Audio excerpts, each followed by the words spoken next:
between Brazil and Argentina. 2 weeks lang naman. Anong mga itinerary, Rufy? We're gonna be going to São Paulo, Rio, Buenos Aires, Bahia, Salvador, and then we're also doing Mendoza. Sabi mo yung mga lalaki doon, di ba? Sabi mo kasi kanina ay mga distraction. Ayoko ng distraction. Kung may distraction man, may iwan sila doon. Ay kung i-meet ka nila doon, meet the pair. Meet the pair! No! Hindi, marami akong plano for this year. Magugulat na lang kayo. And I just really want to focus now on moving forward. My plan for the next 5 years. So, hopefully, hindi mahulog-hulog yung mga papel ni Mami. At 5 maniwala. years? No love life? Hindi naman. Sabi ko for 2012 lang. Ay, 2013 pwede na. Baka pwede na. Oo. Pero Ano nangyari kay 2012, Eduardo, focus muna. Rufy? Well, the problem is he doesn't live here, so he'll be leaving the country end of this year. So why focus on something na hindi naman po matagalan, di ba? I'd rather be alone than be with someone na hindi naman magtatagal. Hindi siya kasama sa trip? No, hindi siya kasama. Hindi kayo mag-meet up doon? No. Nag-meet up ng araw eh. No. Hindi siya kasali sa equation. Hindi ka pumunta sa hometown niya? Or... No, Alan. Anong yung highlight ng trip? Anong gagawin nyo ni Crystal na medyo kakaiba sa... Well, we're going to the Bahia, Salvador. What's that? The Salvador film. What is it called? The Verao Music Festival in Salvador, Bahia. So it's the pre-carnival music celebration. So para siyang Coachella sa States. So that's something new for me because I've never been to a big music celebration like that, a music fest. Yung the Rio Carnival, when ba yun? Hindi pa ngayon? Well, that's 2 weeks from now. Dapat talaga pupunta kami for the carnival. Pero tatamaan yung birthday ng daddy ko, and at the same time, it's 3 times more expensive. Okay. As in, hotel pa lang, 5 nights, it's $25,000 na. So, hotel pa lang yun, hindi pa kasama yung pamasahe, yung mga activities. So, we decided to do it 2 weeks before Carnival para we can watch the celebrations also, tsaka yung practice ng mga samba sa school. Pero free ka to meet any hot Brazilian hunk? Wala yun sa utak ko, no? I'm more excited to see the Iguazu Falls. Falls Yung talaga? falls, yung waterfalls.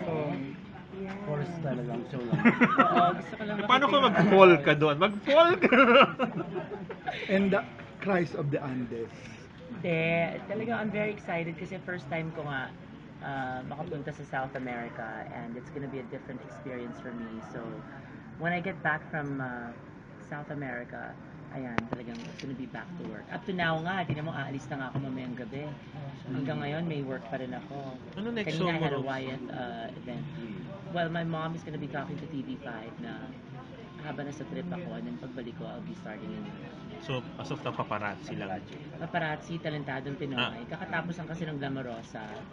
And after that, mag-uumpisa na ulit kami. Naging masakit ba sa puso mo yung 2011? Hindi naging masakit. Ang pinaka naging masakit sa puso ko was most probably in 2007. Kasi that's when I left Istanbul and I started a new life here. So, I closed a chapter in my life and yet it was also new beginnings for me. Pero last year, akala nyo lang na But parang masakit big sa deal akin. yun, di ba? Parang ang laki-laking pangyayari nun. Which one? 2007? No, the last year, the John The Lloyd storm. Webber. Ay, oo. For people, I guess it was a storm in But for you, their Miss lives. Noah, you're For not? me, it was nothing because I didn't do anything. Okay. So, wala yun. Hindi nga naging bagyo yun sa buhay ko. So it was just blown out. It was just maybe blown out of proportion and siguro because we're all When you talk, no, we're all everybody people listens. from the industry kaya naging mas malaki. But para sa akin, ako, like I said, di ba, 19 kopong-kopong pa yun. Huwag na natin buhay. Tapos na yung movie niyo ni Gab? I know, yeah. I'm still also doing the movie Dead na Dead Sa'yo with Pokwang, Gabby, Sweet. We have 7 more days.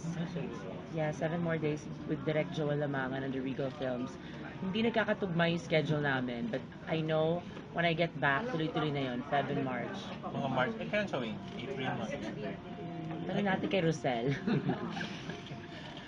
Okay. Okay. Rufa, kumusta na yung yung binanggit mo last year about Ilmas? May development ba or may bago ba na nangyari about it? Which one? What Hindi happened? kasi yung sa custody. You know, Ilmaz and I have her moments. Sometimes it's winter at hindi kami nagkakasundo. Sometimes it's summer and we talk as if we're good friends. So, as of now, wala kaming communication. And I'd like to think na we will come up with a solution to be the best parents for our kids. I think that's what's most important, na we'll let emotions not rule us. And you know, maging maayos naman kami at maging at peace for the sake of Lorene and Venice. Thank you.